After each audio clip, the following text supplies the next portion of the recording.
Hello guys, welcome to Vision Market with another video for our Sensex expiry. This is a post video, pre-video for Sensex expiry analysis with the market overview and all the expiry data. Let's just jump into it and start our analysis today. As हम सबको पता है 11 तारीख को Sensex की expiry Sensex के जो primary support level है वो 73,400 है और प्राइमरी रेजिस्टेंस लेवल जो है वो 74,500 and according the complex derivative dynamic range pricing index volatility and incoming US inflation catalyst जो आज यूएस का इन्फ्लेशन डेटा है बीपीआई सीपीआई का वो एज एक्सपेक्टेड से थोड़ा नीचे मतलब थोड़ा नेगेटिव साइड में है, बेरिश साइड में है, न्यूट्रल टू बेरिश साइड, तो उसका भी एक असर पड़ा है। आप देख सकते हैं तो ग्लोबल मार्केट में आपको समझना चाहिए ग्लोबल मार्केट में गोल्ड गिर रहा है, सिल्वर गिर रहा है, क्रिप्टो गिर रहा है, जीडीपी गिर रहा है, आपका नैस्डैक गिर रहा है, डाउ जोन्स गिर रहा है, एशियन मार्केट गिर रहा है, इंडियन मार्केट गिर रहा है और जो ये सारा लिक्विडिटी जो है ऑलमोस्ट $2 ट्रिलियन का ये लिक्विडिटी जा रहा है। जो अभी नेक्स्ट आपके आईपीओज आ रहे हैं, आपकी फिलॉसफी कल एक तो प्लेंटियर का आईपीओ आ रहा है, ऊपर से इलॉन मस्क की कंपनी स्पेसएक्स का आईपीओ आ रहा है जिसकी एक्सपेक्टेड वैल्यूएशन जो की गई है वो $1.5 बिलियन है। तो आप समझ सकते हैं सारा कैश कहाँ जाने वाला है।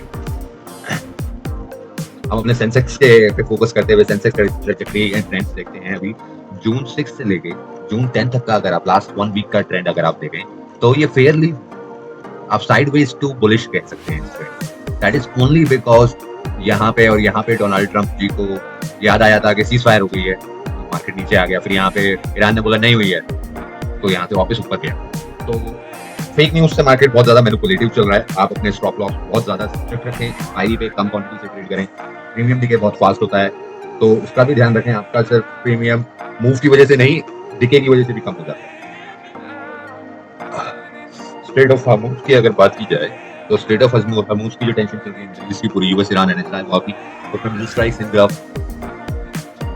Strikes in Gulf region on June 10 prompted a sudden late hour equity reversal जो 2 बजे के करीब आया था। वो न्यूज मार्केट में 2 बजे हिट हुई थी और उसकी वजह से एक आपने कल रिवर्सल देखा था and at the end of the session same चीज आज हुई और आज भी आपने at the end of the day reversal देखा ही था।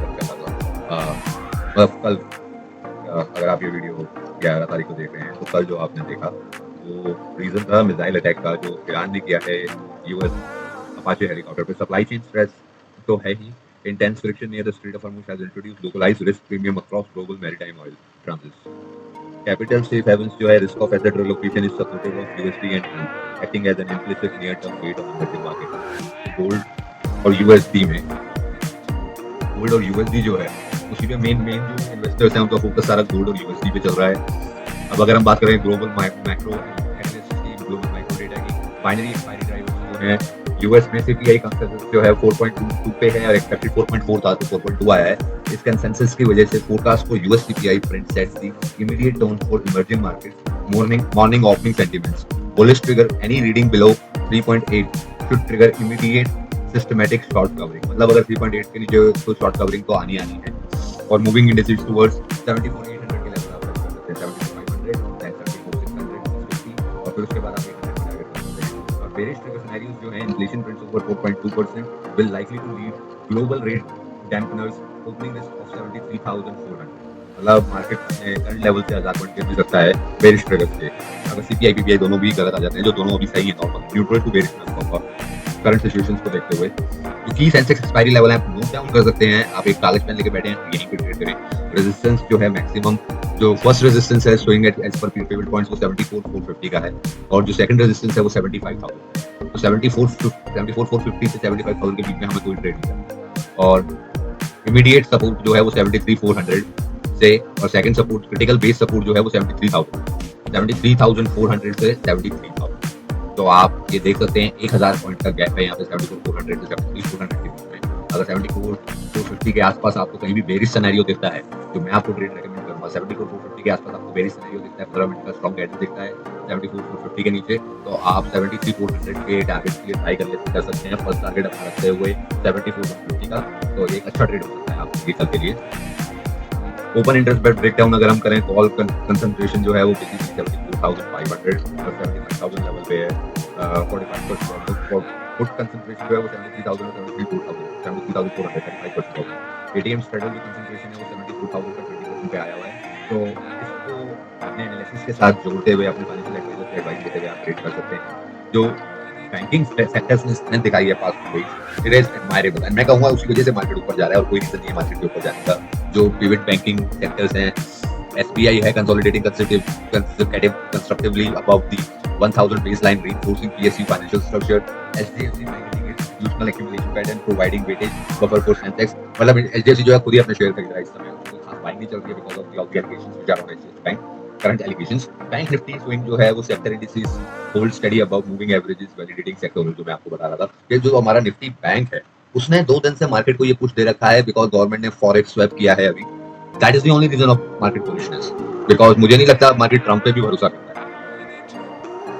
हम अगर सेक्टोरल अंडर परफॉर्मेंस को देखें तो आईटी जो है वो ड्रिफ्ट कर रहा है, आईटी स्ट्रॉन्ग पिलर है निफ्टी 50 का भी, और ये नीचे ही जा रहा है because of AI clash. Mid cap consolidation अगर आप देखें तो Nifty 50 mid cap segment drop 1.29% on June 10, signalling a technical relocation of capital towards high liquid stable large cap micro economic pressure. तो करंट मार्केट प्रेशर है ना, अभी आप bearish रह के ज्यादा कमा सकते हैं, मैं आपको यही प्राइस दूंगा।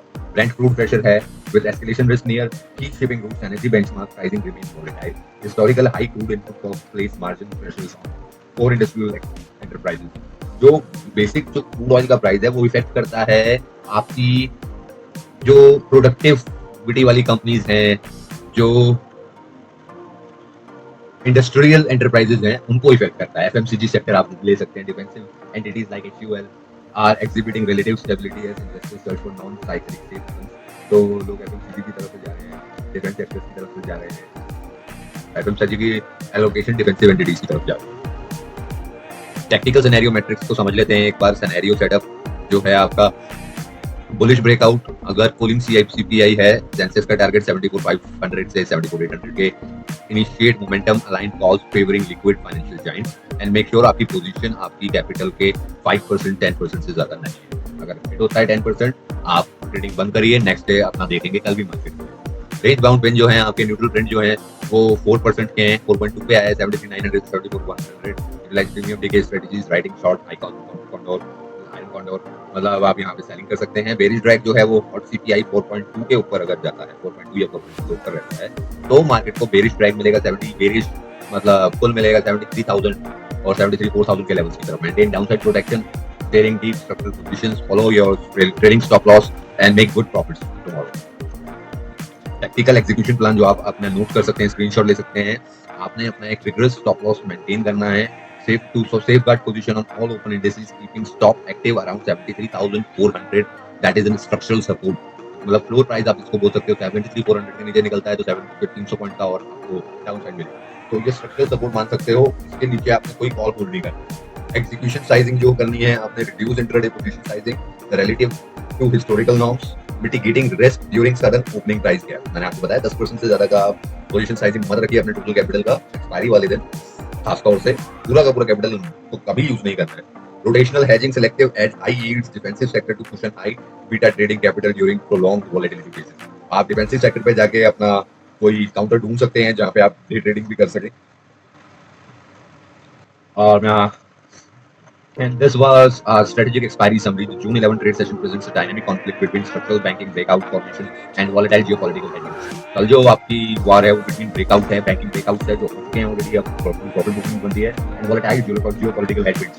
इन दोनों के बीच में हमने अपने ट्रेड्स को मैनेज करना है, स्टॉप लॉस ट्रेड लेते ही लगाने हैं और स्टॉप लॉस को ट्रेल करना है। आपका अगर 10 पॉइंट निफ्टी बढ़ रहा है तो आप 5 पॉइंट ट्रेल करिए, फिर 10 पॉइंट बढ़ रहा है तो फिर 5 पॉइंट ट्रेल कर दीजिए। इस तरीके से अगर आप ट्रेल करेंगे तो आई कैन बेट दैट आप अगर 10 ट्रेड करते हैं तो आप 7 ट्रेड में 6 ट्रेड में profitable. And that's the ratio that you need to be good trader, great trader.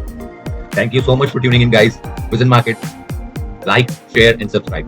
We need your support and we'll come back again with a new video।